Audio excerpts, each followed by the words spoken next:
Hello there guys, what is going on? Son of Chelsea back here again for another edition of Let's Talk Chelsea. Hope you're all doing well as you can in the current situation with Chelsea at the moment on this Monday and keeping safe obviously in the current time. Today going to be reacting to that Athletic article last night about Frank Lampard's future as Chelsea head coach being under serious threat. We'll get into the information in that article, my reaction to it, sort of discussion about Frank Lampard and Chelsea at the moment. But before we get into any of that stuff, I want to ask you guys, if you haven't already, hit that subscribe button and a notification bell so you never miss an upload. Also hit the like button if you're enjoying the content because it helps out the channel as well. Now, basically at full time, as the full time whistle went at Stamford Bridge after that 3-1 defeat to Man City, Liam Toomey and Simon Johnson and The Athletic published this massive article that got a lot of reaction on social media, expectedly so, about Frank Lampard's job being under serious threat. As you can see here, the title, Frank Lampard's job at Chelsea under threat, replacement being looked at. Frank Lampard's job as manager is under serious threat, The Athletic understands. A humbling fourth defeat in 7 matches against the Man City side will only intensify the questions about the team's broader direction under the current management team, and sources have told The Athletic that Chelsea have begun to explore alternative plans with a view to replacing Lampard if the current slump continues, if not sooner. They claim this is a fluid situation and such there is no definitive time frame for when Lampard might be sacked. It's possible we could still see out the season if results improve, but the history of the Roman Abramovich era tells us that once conversations of this nature begin taking place within the corridors of power at Stamford Bridge, managerial change tends to become a question of when rather than if. I also want to pick up on Frank Lampard's post-match interview, some of the comments he gave following yesterday's defeat, because I think they are interesting to touch upon. So here's what he had to say. A month ago, everyone was asking whether I'd sign a new contract. Now people will be saying different things because in quick succession over a busy period, we've lost 4 games of football. The pressure remains constant in the job. I knew that. I did like Frank's post-match comments. I usually don't get the chance to see them before doing my rational perspective and sort of reaction to the game. In terms of what I said in my rational perspective about what I wanted to see from Frank in the post-match interview, I quite liked what I heard in terms of him being quite sort of rational and reasonable and honest about things. I think you need to be honest enough to say that Frank has been very cautious this season, even when things were going well about a month ago. You know, when there was talk of a title challenge, talk of this team really improving, he was always very reserved and said there was a long way to go. I guess maybe recent form has sort of justified that caution he had earlier in the season.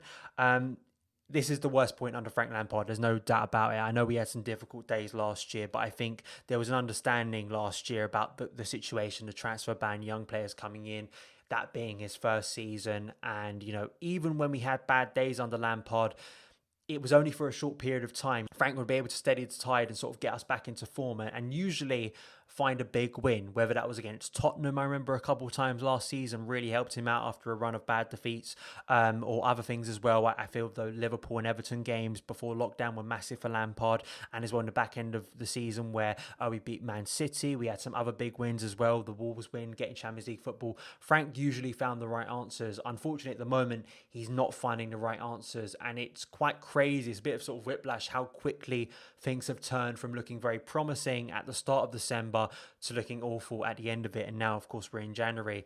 And it's, for me, this is a stick or twist moment for Chelsea as a club. I think it is. Now, this doesn't mean that Frank Lampard is going to be sacked today, tomorrow, next week. He may still see out the rest of the season.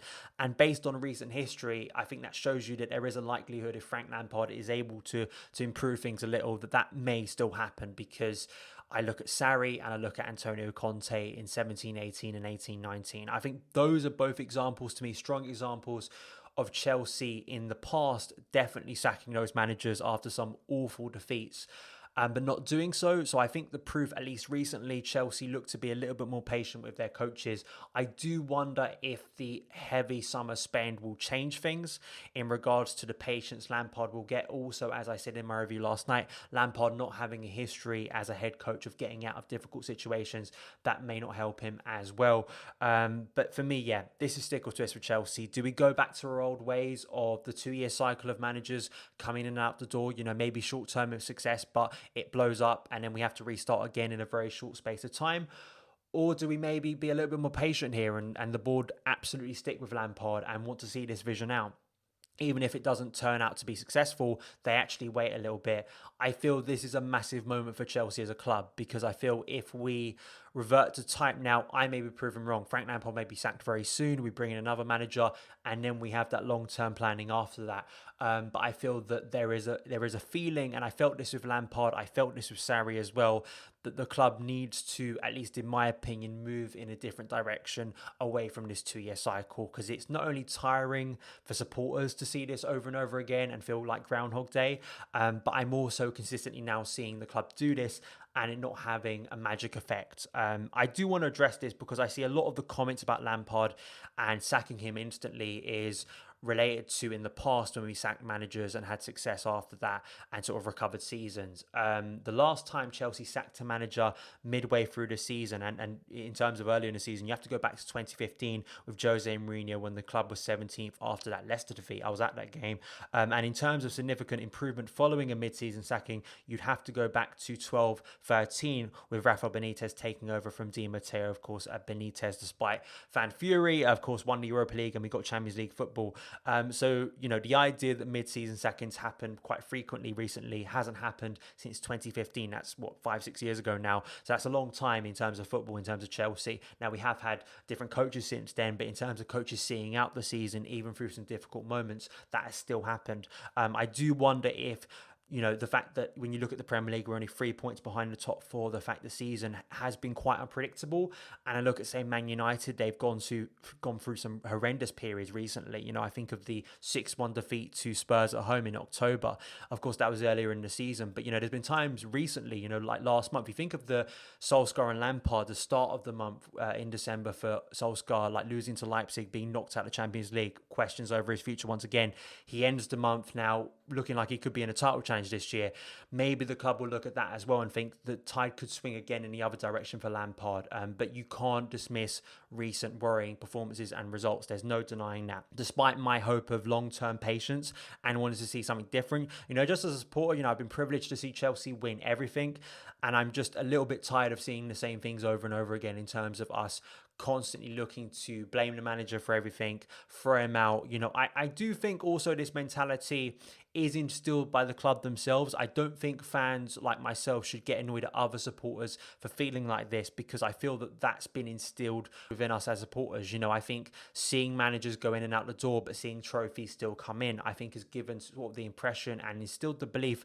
And I've said this before, and this may seem like an extreme statement, but the manager's role at Chelsea is almost an irrelevancy to our success.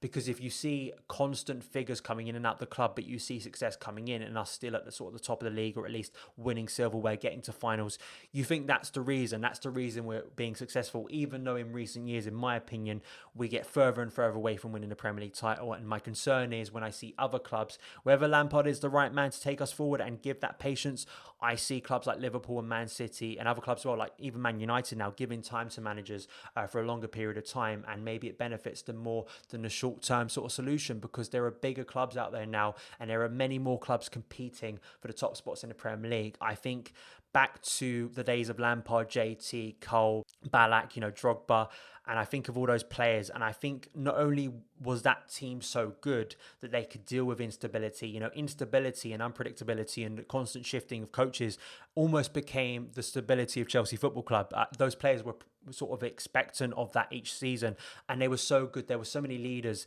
in that team, and a criticism I've seen of Chelsea, and I think it's a valid one, we don't have many leaders in this team. So if you expect the same thing to happen as it did before, like 10 years ago, when we could change managers and those players could sort of rectify the season, could salvage something, I don't think it's going to happen, because this is a different set of players with a different mentality, younger players who haven't won much with Chelsea at this point. It's a very different team, even to the one we had in our last title triumph in 16-17. I think you need to take that into consideration as well. In terms of replacements, I know obviously Pochettino's just gone to PSG. I think that would have been a very obvious one for me, and I don't want to address this because I'm not Lampard out, and I'm going to be honest right here, I probably never will be Lampard out, and I know that will probably annoy some people. I wasn't Mourinho out when it got to 17th. I wasn't Sarri out. I wasn't Conte out. It's not really what I do with managers. I feel it gets quite embarrassing, to be honest, when I hear people scream a manager's name and then put in capital letters out to it, because I feel that sometimes times, and I just get a little bit tired of it constantly. The idea that it's always the coach's fault and there's not some nuance to that conversation. It just tires me. So I'm probably not going to say Lampard out, because that's not what I do. That's not the way I talk about football. And if you're looking for that, I'm sure you can find it somewhere else. Unfortunately, if that's what you're looking for, then go and watch it somewhere else, because that's not the way I'm going to be talking about Lampard, and not disrespecting someone who's been a massive influence in my life, who I want to see succeed. And it will be the same for the next manager and the manager after that. I want to back them. I want to see them do well. I want to see them be given time. And that's the shame of it. And my worry is long-term versus short-term. Win now, ask questions later. I worry in 5 years' time. For me, there's not enough evidence currently, and this is not dismissing Lampard's mistakes, as I discussed yesterday, in terms of team selection, in terms of the team looking so weak and naive and chaotic and shambolic at times, is in 2 years' time with another manager, are we not going to be sat here having the same conversation again? That's the question I want to pose to Chelsea fans, because it's easy enough now to say, sack him, bring in this manager, bring in that manager. Will we be here again in 2 years? If you want the 2-year cycles constantly and you want to see this happening over and over again, and you're not really that bothered about having a manager for more than 2 seasons, fair play, but then don't moan when we don't have a long-term philosophy, when young players get binned too early. That's another thing you have to consider as well about this, in terms of the likes of Mason Mount, in terms of Reece James, in terms of other players as well who've come through thanks to Lampard and thanks to this sort of tenure. I think that's one of the things, even if Lampard, it does end very soon, I think that's one of the things Chelsea fans have to be grateful for, is seeing those players come through and potentially saving millions in transfer fees for players who hopefully will be long-term solutions for Chelsea in the first team. In terms of, as I say, I don't want to say this, but in terms of what a replacement would be, the one thing I would say, if Chelsea have made a decision already and there's no going back on it, and they want to sack the manager, for me, you've got to bring in someone who wants to play a progressive style of play. I do not want to see a reactive manager come in. And this is my concern with the short-term philosophy, is a more progressive sort of possession-based style and attacking-based style that takes time to implement, a bit like when Sarri arrived. Will that work with a 2-year cycle? That's the problem, right? And I feel that we will just become a reactive team again. So I want someone who is going to take the current group of players who I think have been molded and sort of brought in, a very impressive group of players, to play a more progressive style of play. That's who Chelsea should be looking for. Not only if Lampard is sacked soon or he stays for a longer period of time. Beyond that, that's what I want to see from Chelsea moving forward. It's a difficult moment for Chelsea Football Club. It's a difficult moment for Chelsea fans. I don't know where Chelsea go from here.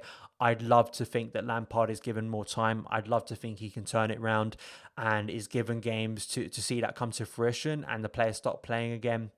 And he's able to rectify it from this situation, from a pretty low situation. But when I'm seeing articles from guys like Simon Johnson and Liam Toomey, very well connected, these are not, just Twitter accounts or, tabloids saying this. These are people very well connected in the club. And the fact they're saying that and they were releasing that at full time makes me believe this has been going on for a little while. And that's concerning for Frank Lampard and for Chelsea. A lot to unpack, a lot to hear from you guys. Let me know in the comments below your thoughts. Do you think Frank Lampard should be given more time or not in terms of replacement? Let me know your opinions on that. Just the long-term sort of feeling about Chelsea at the moment in terms of where we go after that summer spend. A lot to say. I'm sure there'll be more to say in the coming days as well. Thank you guys so much for taking the time to watch this video. If you did enjoy it, hit that subscribe button and a notification bell so you never miss an upload. Follow me on Twitter at SonOfChelsea. Have a great day and I'll see you again.